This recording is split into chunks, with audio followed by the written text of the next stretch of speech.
السلام علیکم ورحمۃ اللہ وبرکاتہ۔ مفتی صاحب، یہ جو اسکیم ہے گورنمنٹ کی کہ جو کرایہ دار ہے وہ کرائے کی جگہ پہ بینک کو مثلاً کہ وہ دیں، قسطیں ادا کرے اور بینک جو ہے وہ آپ کو مکان لے کر دے گا، تو کیا یہ جائز ہے یا ناجائز ہے؟ اس میں کیا سود تو نہیں آتا؟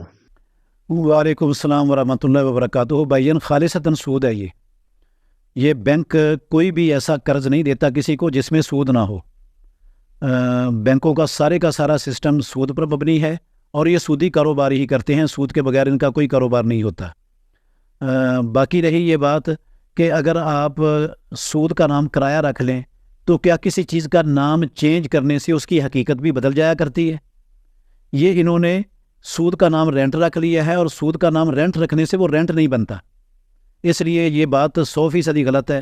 وہ قرضہ دیتے ہیں اور قرضے کے بدلے میں وہ رینٹ کے نام پر سود لیتے ہیں بندے سے، اور جتنی رقم انہوں نے لگائی ہوتی ہے اس سے زیادہ وصول کرتے ہیں، اور یہ خالصتاً ہی سود ہے۔